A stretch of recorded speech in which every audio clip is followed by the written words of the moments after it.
My name's David Grant. I am a coach at Blue Engine Collaborative, which is a company that works with news organizations all over the world to help them make more money. And we're here with 3 of our 7 really awesome Night Growth Challenge publishers to talk to you all about growing and expanding into new markets. And before we get too far into that, I'm just going to have each of them introduce themselves and the markets their organization and the market they're expanding into, starting just to my right with Lauren Gustus. Lauren, where y'all going? Going home after this, yeah. So I'm Lauren. I'm the CEO at the Salt Lake Tribune. Salt Lake Tribune's 154 years old, existed before the state of Utah did. We can talk about why later if you want. It involves polygamy. It's an interesting story, but I will not tell it here. We went from family ownership to hedge fund ownership to billionaire ownership to nonprofit stewardship. We're 5 years into our journey as a nonprofit. We returned the Tribune to sustainability shortly after becoming a nonprofit, right? So we're no longer losing money, which would be the corollary to your making money comment. 1/3 of our revenues are advertising, 1/3 is philanthropy, 1/3 is subscriber revenues. Is that good enough? And where are you going?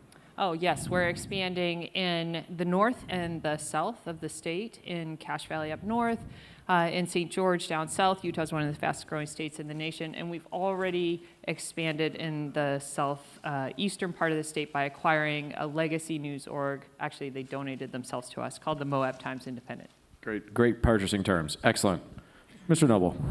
Hi, I'm Lance Knobel. I'm the CEO of Cityside Journalism Initiative. We are, in various forms, 16 years old, so not quite as old as the Salt Lake Tribune. We started 16 years ago with Berkeley-Side in the East Bay, the San Francisco Bay Area. 5 years ago, we launched Oakland-Side. Oakland and Berkeley are neighboring cities. And then last year, we launched Richmond-Side. Richmond is still in the East Bay, but a little further north, just by the bridge to Marin County, if you understand the geography of the Bay Area. Lauren gave an overview of how her revenues are divided. Ours are even more diversified, about 30% foundations, 30% major donors, 22% members, small dollar donors, and then the remainder, which I think is 17-18%, is advertising and sponsorship. First row of panels is no public math, for sure. Okay. So you did great, yeah. Richmond, our newest one, we expanded there. Neighboring city, 120,000. Are we going to go more deeply into the reasons why, or should I do that now, David? I think you can stop it there. That's good. Okay, I'll stop. We'll go into that, yeah. PJ, what do you got? All right, PJ Browning, and I'm from Charleston, South Carolina, the Post and Courier, and I serve as president and publisher and then CEO of our company. So we are the oldest. We are a 222-year-old startup. So our expansion really started in 2021, and we are currently have to go around the state. So we're in Charleston, expanded to Columbia, Myrtle Beach, Rock Hill, Florence, Greenville, Spartanburg, North Augusta, and Hilton Head, Beaufort, and Bluffton area, with the hopes of adding 2 more markets this year. Incredible. So you've heard where these folks are going. Let's just go back up 10,000 feet and sort of set the stage here. What we're trying to do today is, if you're a publisher in this room, we want to convince you that this is a huge opportunity that you should be thinking about. Okay? We want you to start to see geographic expansion as a way to really improve your sustainability. That's one. If you're a funder in this room, we want you to spend money on those publishers that are expanding into new markets. So these guys have a great story to tell, and there's lots in this room we already know that are working on this.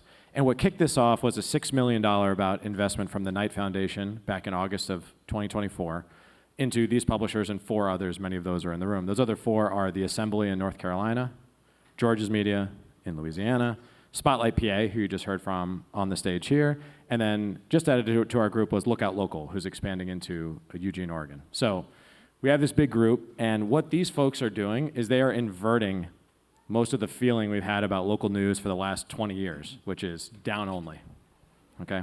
Everything that you know as a statistic about local news for the last 20 years is bad. And in fact, now the opportunity is, how can we flip that around to see these as big markets that we can now start entering? So 55 million Americans with little or no local news means 55 million Americans that need what y'all are producing. 90% of digitally native newsrooms in urban areas or suburbs means the vast majority of American counties have no access to something that is digitally nimble and really creative about how they're doing storytelling in the year 2025.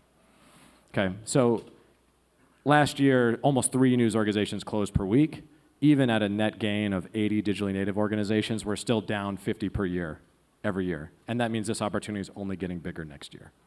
So all of that is huge opportunity for all of you, because if you are in this room, you are the cavalry. You're all that's coming, right? You are the people that are going to make a difference in this. And so we just like to walk through a little bit more about why these folks are doing what they're doing, how they're getting things done. At any time, they're going to talk, this is not a one-by-one conversation. They're going to butt in. If at any point you have a question, please walk up to these mics and ask it. Sound good? Deal. Okay. So why did you get into this? What sort of kicked it off? Can each of you sort of just talk through a little bit about why the markets you got into are the ones you chose? Help these people figure out, like, how do I start thinking about this problem? If I want to start expanding, what did y'all do to get this going? Strategically, you are not going to love this. That's but, okay. So Moab came to us, right? We had been working with them just in a kind of collaborative capacity as a nonprofit, and they said, we have no plan. Like, we have no succession plan. Nobody in our family wants to run this paper anymore. Will you take it, right? So we started the conversation there. But it really did open our eyes with respect to how we can lift up and serve journalism statewide, right? And it took us a while to make our transition to nonprofit, but Moab came along at the right time, and then we started looking hard at the rest of the state. So for us, the community benefit, right, is that more people have more access to local news, which you were just talking about. On the business side, I mean, it's pretty simple math. You reach more people, you have opportunities to earn more revenue, either on the philanthropic side, where folks may have an affinity for a certain part of the state and or mission. And then on the advertising side, right, there's opportunities to sell new products, there's opportunities to bundle, there's just more opportunity if you have more people and more product. So target of opportunity, someone came to you and said, hey, come on That's where down. we started, That's where yeah. we started, And then right? we looked at high growth areas. Both of the places we are going have legacy news organizations that are owned by big groups that are doing no favors to the people in those communities. So one's a Gannett-owned Marquette, another is, I believe, Lee. And so we see an opportunity, as you were saying, and the diminishment of local news for us to step in. Right. And Lance, you guys have an interesting situation competitive-wise in Richmond, competition-wise in Richmond, which we'd love for you to talk about. But how did you all find that, or how did you guys end up in Richmond? So the issue, and you outlined it, David, is there are so many places that need good local news. I often talk to people, I ask people a question, how many cities in California have more than 100,000 people? And I haven't met anyone yet who is actually good at answering that, even lifelong Californians. We won't do a quiz, and there are no quizzes, it's the end of the day, but there are 55 cities in California with more than 100,000 people. I think even grading on the easiest curve in the world, you would struggle to say that 10 of those cities have good local news. So there are plenty of places, even in the wealthy Bay Area, that are starved of local news. So why did we choose Richmond as our third one? It's just up the road. In terms of, we're a small organization in terms of managing things. Something that is an hour and a half away is much, much tougher to manage. There was visible need nearby. There were some things we do on Oakland side, Berkeley side that could apply editorially to Richmond that was useful. But there were some specific things that made it particularly interesting. It's a city of 120,000 people. It pretty much, I think in the blurb for this session, they use the word news desert. I'm a little uncomfortable with that because a lot of places, there's some kind of news. It may not be very good news, not entirely desert-like.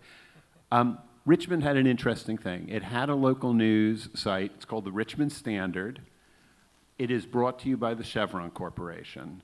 Chevron had a refinery in Richmond before, you had the Salt Lake Tribune before Utah existed as a state. Richmond had a Chevron refinery before Richmond was created as a city. The refinery predates the city. It still dominates the city, both in terms of air quality, in terms of employment, really good jobs, in terms of contributions to all sorts of things. Surprisingly, you might find, the Richmond Standard doesn't write very much about anything happening at the Chevron oil company. And it doesn't because they want to be a good corporate neighbor. If something weird happens at city council, you are not going to read about it in the Richmond Standard because they want to remain friends with the mayor and city council members and things like that. It's a bunch of junk. It's basically recycled press releases. It does nothing. So you had a place that had local news, but it really had something shading towards misinformation and disinformation. So we thought there was a great opportunity. One other thing I'll say, we were interested in Richmond primarily because it's not like Oakland and Berkeley, and Oakland and Berkeley are very different as well. We thought we could really learn things in Richmond, things that we didn't know about. One of the big things being Richmond is almost a majority Latino community, and figuring out a way to reach the many different Latino communities in Richmond is a real puzzle, real challenge that we hope, if we can begin to figure that out, will have lessons for our wider news ecosystem around the country. All right, so we kind of started our journey in 2015. So that first journey was an acquisition, and that acquisition was in Columbia, South Carolina. It's the state capital, and we used to have this great collaboration that happens to be a McClatchy newspaper in South Carolina. We had this great collaboration. You got all your, state house news came in through McClatchy until they went down to one reporter. So we did an acquisition with an alt weekly, and we ended up building out a statewide team really around politics and what was going on at the State House, and built out a team of 10. So that gave us a little leverage when we looked at the news operation and what we really needed to cover in the state. But as we went through GNI, we knew that the addressable market in South Carolina was very attractive. And PJ, just to be specific, GNI was some study you guys were doing with the Google News Initiative around Right. sort of News, audience penetration right. across South Carolina, right? Yeah. Yes, so looked at what that addressable market was, and it was a very attractive number. So our decision to go into the other markets really was based on, after COVID, you guys went through this in February, March, advertising revenues 50% down. So we came at it really from a business perspective and said, well, how can we flip this on its head and be sustainable? So all of our markets, 2 of them, we were invited into those markets because of that quasi-news desert. The other markets were all really void of local news. We're surrounded by McClatchy, a Gannett newspaper, Lee newspaper, and love my brothers and sisters that work there, but it's the gift that keeps on giving. So, going into all of those markets for us, we had the statewide, then we had our business reporting team, and then we have a projects reporting team. So we were able to leverage that to where in each one of those markets, we could go in and start with really a team of 3 on the news side, right? You can do the math on that. The team of 3, digital subscription at $155. I really need 350 subscribers per reporter just to pay for it. So low barrier to get into those markets. And then on the business side, we threw in, we wanted one position that was the publisher ad director. Once they 3 times their salary, we added another salesperson. And the benefit for us now being statewide has really been on the advertising side. A couple of very, very key things. Every one of those markets, you go in with the best of, and it's an automatic engagement, revenue driver, and it gives us a huge shot in the arm. And then we've been able to do a lot with our digital agency selling statewide. So that's been a great add-on for us. So many good things in there. Let's talk about being invited in and sort of what you've done to lay the groundwork, whether that's community listening, that's talking to donors, that's talking to the companies. Could you just talk through, it's none of you have just like plunked something down and been like, all right, we're here. You know, it's been this process of sort of getting invited, asked, building it into the community. Can you just talk a little bit about, maybe just come back this way, PJ, talked about going into Columbia or some of the other markets where you've had to, you know, work that through in terms of what you've done to prepare the market for you guys coming in. Yeah, I would say our listening tour in every market. In particular, I'll point to Florence. Florence was a situation where the community wanted their local newspaper back, and the Florence Morning News used to be really a good newspaper. And it had gotten down to one reporter, 19-year-old reporter, and they couldn't do internship programs or anything. So they called us in, knew we were going statewide.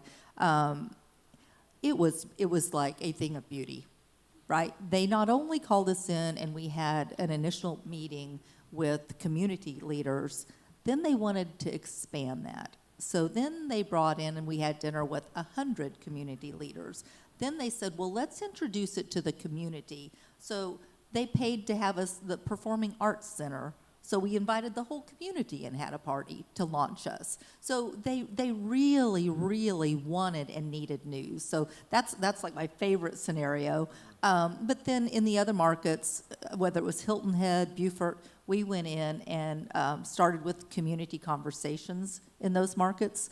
And, you know, they just wanted news. And it was really rewarding. Isn't that the bar is one 19-year-old reporter, right? Like people are sort of looking around and saying like, we can do better than this, right? And you all have an answer for that. Lance, how'd it go for you all in Richmond? Yeah, I think this is a key question.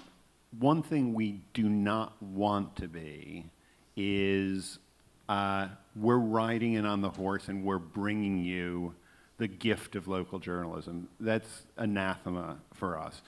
We want, so far as possible, certainly to be invited in, but certainly to get to the point of being of, by, and for that community. You know, we're going to have a newsroom that is deeply rooted in the city. In the case of Richmond, you know, we started about a year before actually saying, hey, we're going to create Richmond Side, listening in the community. You know, having meetings with stakeholders, with key people, but just with, you know, members of the community. We hired 3 what we call community ambassadors. In this case, 3 young people living in Richmond. We paid them a decent hourly wage to interview people, to talk to people, to conduct surveys with people.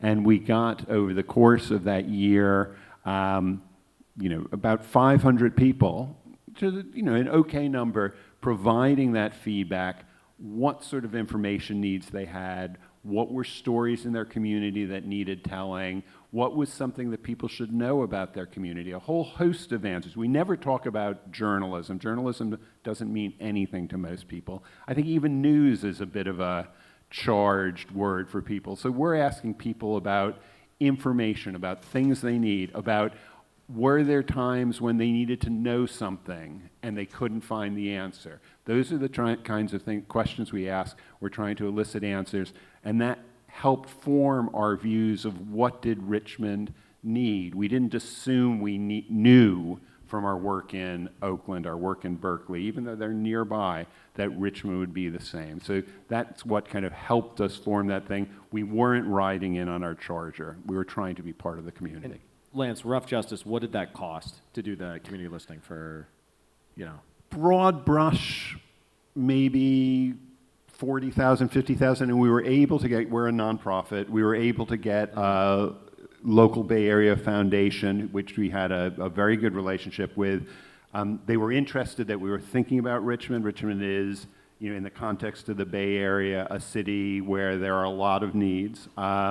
And so they thought this was a good thing that we were thinking about it, and they actually gave us a grant that helped us do that. So come ask Lance about that later. Also, you know, what a great thing to begin a relationship with new funders in a new market, right? Or sponsor something like this in a new market. And also, it can be done in parallel with everything else you're doing, right? You're paying people to move this ahead. So you don't need to be the person driving this all the time, right? You need someone managing it, but it's like, this can be done while you're managing the day-to-day business.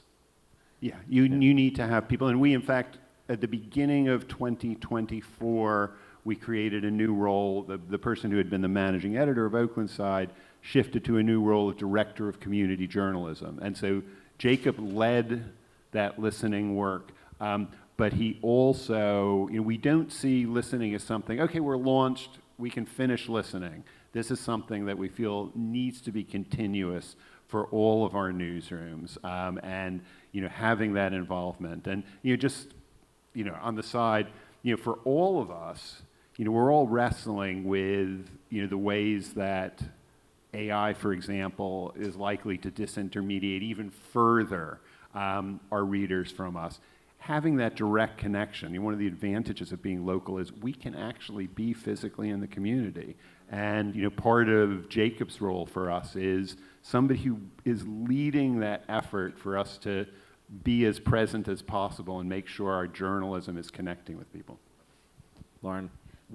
Maybe just two kind of notes that we didn't cover in addition to the listening, and that is, how can you listen through the data, right? So Incredible. what data do you have available to you, either with respect to the market that you're looking at and or to journalism that may exist or not exist adjacently, so to speak, in the market. So we did have reporters who had applied some reporting in these parts of the state, if not in a full-time capacity, that at least in a more limited capacity. So we took a very hard look at what was working and how we could lean into that.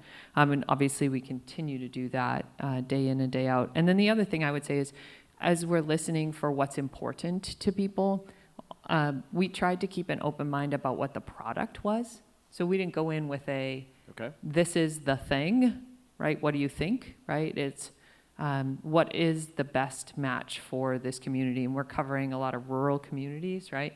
It may not be, that we're going to deliver them an app, right? Or even a website. So, how can we be responsive to what that community needs? In Utah, we don't need 10-person bureaus in our rurals. We're just not big enough, right? And so what does it look like in terms of the thing you're going to build? Definitely. I'm curious for you, Lauren, and for you, PJ, how important is it to you that there are people in the newsroom who, maybe not people that grew up in the community, but people who have those community ties, from the get-go? Or do you think that's something, hey, good journalists can land in a place and they can figure it out? Where do you stand?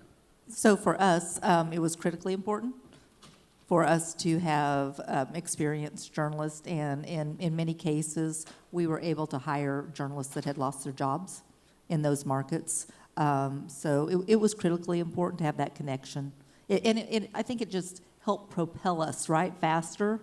They knew what was going on in South Carolina. They knew politics in South Carolina. Yeah, PJ said it. Yeah. Okay. Our friends in Louisiana at George's went in and peeled off, the best business reporter in the area and the best high school sports reporter in the area. And they're continuing to reap the benefits of those two talent-driven decisions to this very day, because those people brought the audience with them. And I think there's another level to that, is like there's community knowledge, and there's like, you're hiring the stars, right? You're hiring the people that they've seen on TV for a long period of time. So when you're coming in there with this great thing, you've got this good, big, bold vision, go get the talent that you want, right? I think it sort of does break this other trade-off where you think, I don't know, how are we going to staff it? It's like, go find the people in that market and get them, because you've got the best job in that market all of a sudden, right? You're bringing lots of benefits to those people. And when the subscription, ask comes up on the Shreveport Advocate site, it's got their faces on it. Yeah, the caution I give on that, obviously there are people that have talents, and that's great to acquire. I think many of us, we're not trying to replace what was lost. We're trying to do something better than what used to be in cities. And not always the case, but it sometimes is the case that people that maybe had a fantastic career on a legacy paper or something like that, they're not really in tune with, we really want to be of, by, and for the community. We're not telling people. We're working with them. And I think you need to be really careful. If that's your attitude, I think you need to be really careful that this is a match and that people are going to understand this is a different approach to news. Lots to learn from, decades, centuries of journalism practice. But, some of that decades and centuries of journalism practice is what helped create the bad things we see in our communities, and we don't want to repeat that. I think the only exception to that, maybe the argument to that would be our startups were all digital. So the people we hired came from legacy print. So I will say that they had a hell of a learning curve. Yeah. So, I don't want to discount them. Culturally, it was a shock to their system. So I hear you, but it was a different world for them at the same time. Sure. Yeah. And so we're trying to get into organizational development and how do these things have to change? Lauren, you mentioned data, right? Technology. A lot of the systems that you have when you're running one market all of a sudden become challenged when you expand across into different things. So you all have sort of two sides of that. You have a business transformation going on, going from subscription-driven to member-driven. So can you talk a little bit about that? And if there's anything else that you all have had to evolve or change sort of organizationally in your capacity as you're thinking about doing this, I think people should be thinking about that too. So on the business side, and then are there any organizational changes that you're thinking about at this point? Yeah, with respect to free to all and expansion? Yep. Okay, thank you. So the Trib is also trying to shift or going to shift, planning to shift. We will get there from being a subscriber-based organization to being a member-based organization. And the big flip for our readers is that the journalism becomes free. All of the journalism, right, is free online. And so we do think they go hand in hand, right, in that the expansion work is free. There's no paywall on our expansion markets. So we have a lot to learn from the expansion markets that we can then apply to the free-to-all movement. And I do think that there are all kinds of considerations that keep us up at night with respect to making those shifts. We are on the wrong products. We, are offering, suboptimal platforms and user experiences at this time. So there's a lot of back-end work that has to happen in order for us to make that shift. But fundamentally, like, if the journalism is free, we also know we can reach more people because there are fewer barriers, right, to accessing it. For sure. Yeah. And those things change over time, right? But we'll come back to about marketing and growing your audience in these places. But Lance or PJ, anything you want to get in there about things in your core organization that have had to change, evolve, adjust as you've gone from a core to more?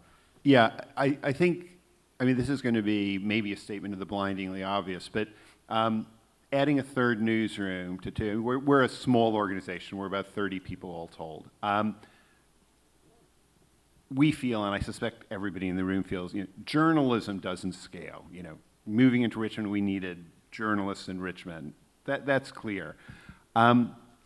Some scale at the organizational level. Alejandra, our audience person, working across 3 newsrooms, her workload increased, but that's the thing. We were able, with the grant that's part of this, to hire another audience person who's really focused on Richmond. That's fantastic. But there are things that maybe we should have thought about, but we didn't entirely, and that's, I first got to know David when we were just Berkeley side, and we were in a membership accelerator, and learned an enormous amount about how to run membership programs better, how to be more effective at it. And one of the basic lessons, which I think I learned well, was actually if you send out more solicitations, you do better. It's really strange that.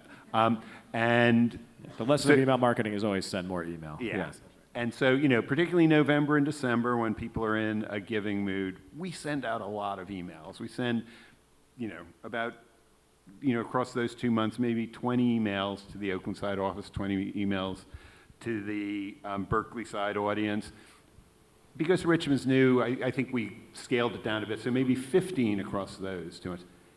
It's still Tracy and me doing most of those emails. And so all of a sudden we had, not just 40 emails to write, but 55 emails to write. And that's a lot of emails.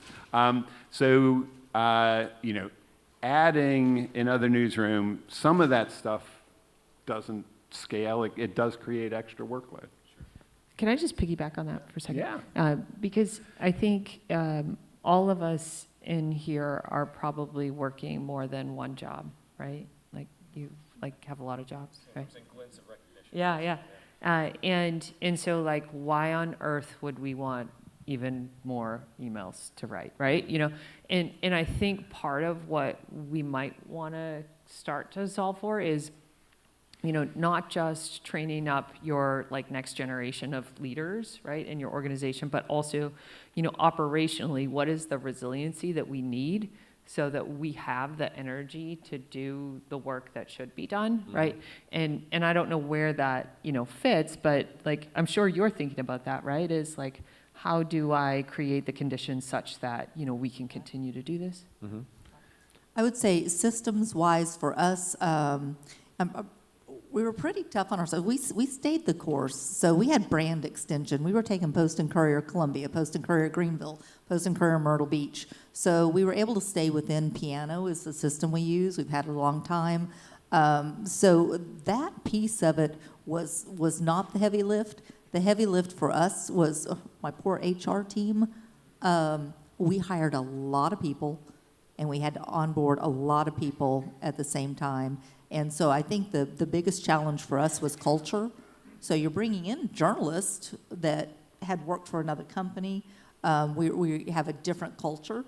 So I think that was our biggest lift, was just how do you ingrain people? You want them to be local in that market, but we want them to have Post and Courier mentality. So. Yeah, and you know, to your point, Lauren, what you say is definitely true. It's wise counsel. Sometimes the understanding of, oh my God, that extra workload is created, you know, it's a sort of lagging indicator. We experienced what November, December was like without, you know, somebody else doing it or without some extra help. That's going to inform us going forward, but we still had to get through November and December in 2024. So we've got about a little over 10 minutes left, and we're going to keep talking unless y'all ask questions. And both those mics are empty. So start thinking of questions, and when you feel it, come on up and ask one. Oh, I didn't expect Duck to jump right up there, but that's good. Hi, please introduce yourself and end your question with a question mark, please. Thank you. Thank you. Hi, Duck Liu, longtime fan, first-time caller. I just Welcome wanted to the show, Duck. Thank you, thank you. If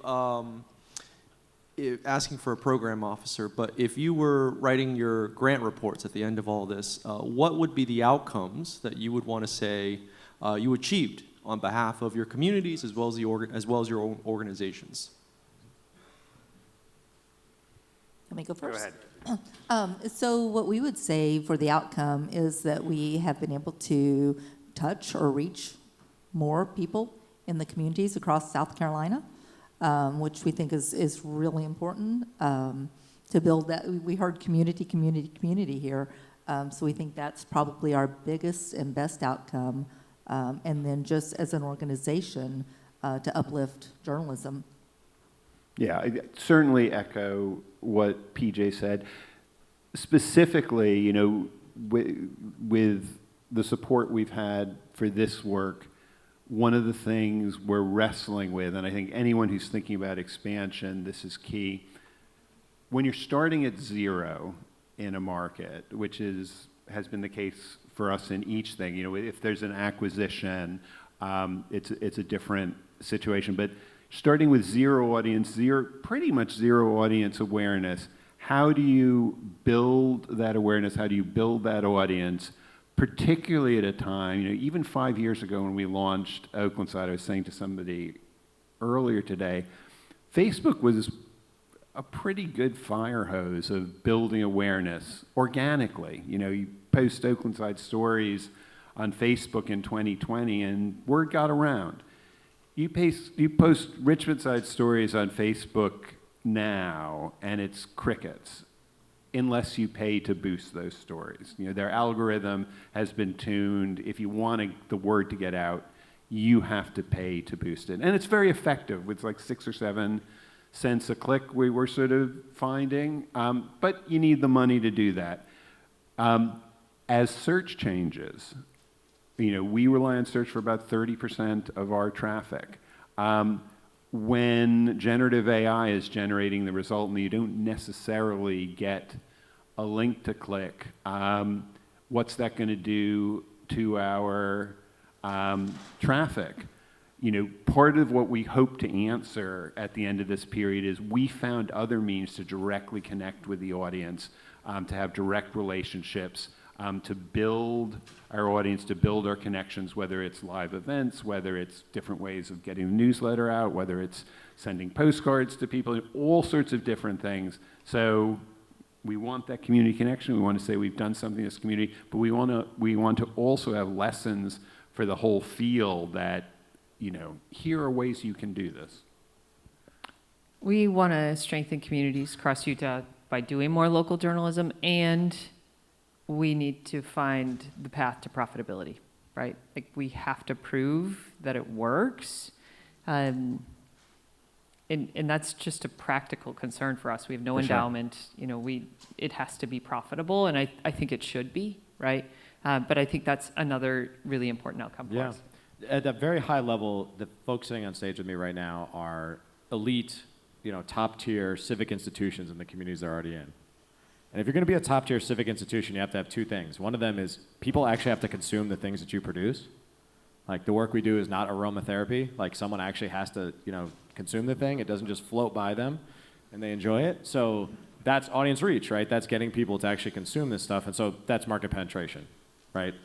The second thing is what we're working them on is how do we think about what we call contribution margin, which is profitability, which is it's almost impossible in almost all the proposals we've seen to get to break even in 2 years, but almost all of them are break even by year 4, and many of them are break even by year 3. Not speaking specifically about these guys necessarily, but across all of them. And we're gonna talk about investment levels and other sorts of things, but this is attainable. Like, the early trajectory these folks and others are on, it's looking good, right? So that's the second piece of it, is like, we got to see consumption in that market, and we want to see the profitability. And if you do those two things, you're talking about community impact because people are consuming, and you're seeing, hey, we can continue that impact over a long period of time. So that's how we sort of think about both sides of it. We'll go over here. Hey, Judy Terzotis with Georgia's Media. You talk about profitability. PJ, I've taken this out of her playbook. Talk about how when you're going to a market, the overhead is very expensive, and how the community can come and help fund offices, marketing, et cetera. Oh, I'm so cheap, Judy. Yes, so I don't like to pay for anything. So when we go into a market, we do pay office rent in a couple markets. Basically, we work with the universities. So we will onboard 33 interns this fall. So we have a very robust internship program. We don't pay for any of them. The universities pay for them. So we work with 7 universities. They do get paid, just to be clear. They do get paid, just not by them. They get paid, not by us. The universities pay for them. And then we also ask for free office space on the university site, and it's a 3-year agreement that we have. I will say that I have one university that charges me $1 per year, and he said that might hurt you, but I said I think we can afford it. So the community has been great.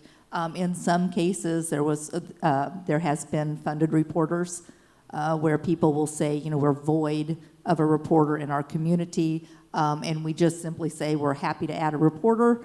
That's going to cost X. So, but yeah, we do a lot with the community, and I think that's been a true blessing. Lance or Lauren, anything you beg, borrow, trade? Yeah, we legal. Say more. Yeah, so most junior level associates, right, at law firms will have pro bono obligations that they are expected to meet. And we had a lawyer on our board who helped us set up, we call it the pro bono collaborative, right? And so we have a group of 5 firms, and we go to them whenever we need help with open records and or, other legal considerations. Not like the big, important kind of like significant stuff, but like the day in, day out journalism, challenges that our reporters are experiencing. So that's a significant cost savings for us. And we like that they're local because they know Utah law, right? Yeah. All right, excellent. Hi, Sean Fitzpatrick, WIC Communications, and I'm going to couch this as kind of a continuing dialogue with Duck on outcomes. I feel like we have the quantity outcomes pretty well down in terms of we're going to reach larger audience. I'm wondering, all y'all's thoughts on community impact outcomes. You know, like how are we going to demonstrate the impact that we have on the community? Do we leverage the Civic Information Index, NPS scores, subscriber satisfaction, things like that? Particularly in nonprofit circles, all of us talk about impact all the time. And I have a big issue with the way a lot of people think about impact for journalism. You know, the kind of classical definition is, you know, somebody went to jail, you changed a law. That's what impact is. And those are good things. Journalism should do those things. But you know, having the only reporter at a school board meeting, you know, it may be hard to untangle. I've had this argument with Dick Toffel. Hard to untangle, well, what You changed? had an argument with Dick Toffel? You know, hard, you know, how do you measure what changed because that reporter was there? It's difficult, I agree, but I am utterly convinced the fact that there's a reporter and, of course, reporting on that school board does make a difference. If somebody goes to the voting booth and they know actually what a school board member does, which most people don't know, that's impact. So, you know, I'd love to give you a really easy answer. Here's a whole raft of things that count as community impact, but a lot of what I think really matters as community impact is happening on a person-by-person basis. And, you know, local journalism, local information can have an enormous impact there. Well, maybe just to close the loop on that, because it's hard to measure, right? One of the things that we do is try to create a feedback loop with our supporters on that front. So if someone messages us and says, hey, gosh, you know, got this note today. Thank you so much for how you're tracking what's happening in the Utah State Legislature. I just moved here and oh my God, where am I, right? But like, I will ask those people if I can share their words back in a letter, email newsletter that I send every month to supporters and subscribers, right? At the end of the year, we get all kinds of really fun comments with end of the year donations. We share those comments back so people know, like, this is a community of stakeholders who are engaged. And yes, we do surveys of both subs and non-subs every year. We have NPS scores that we're tracking, right? But sometimes I think that anecdotal resharing of, you know, how people are impacted by the work can really help others to see what's happening.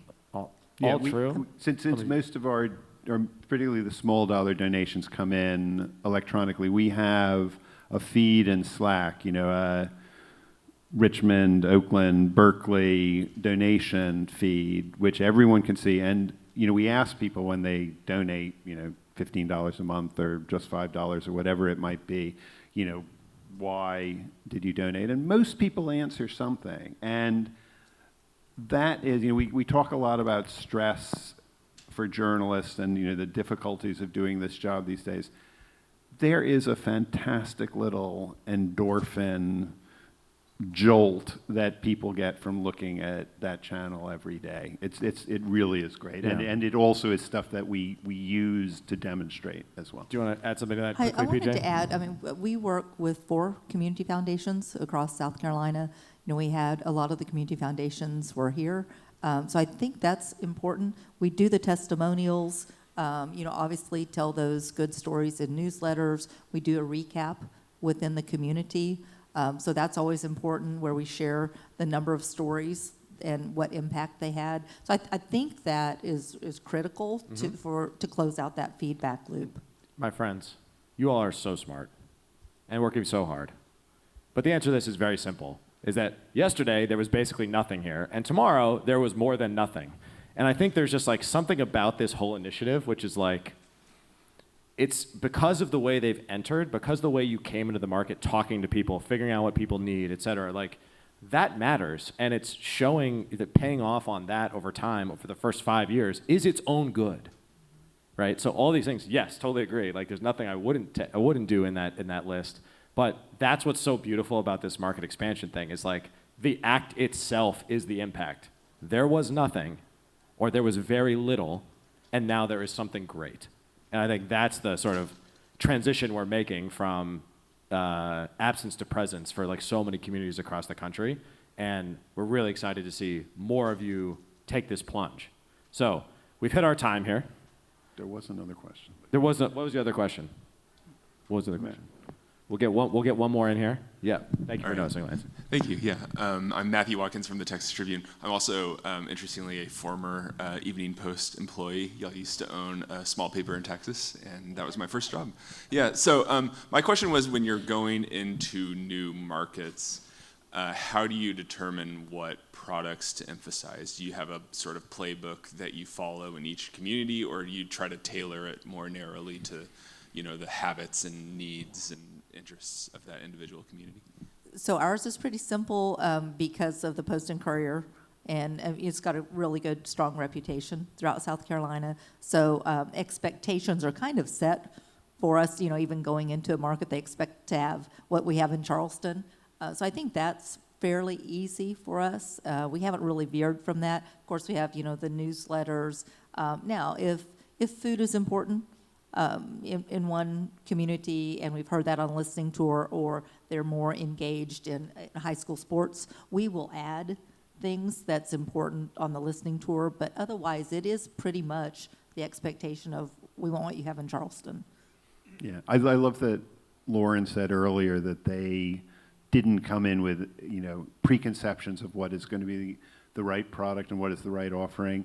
And we don't either. But what we certainly discovered with Oakland Side and have applied with Richmond Side is, I think a lot of us think we've got a website and there's a newsletter attached. Most of our readers think we're a newsletter and there might be a website attached. And so we, our thinking has kind of shifted to being newsletter forward. And of course, with the newsletter, you have that direct relationship with the reader, which is very valuable to build membership, to build other connections with people. So that's just part of our thinking. I'll just go briefly. We are, like you, blue dot, red state.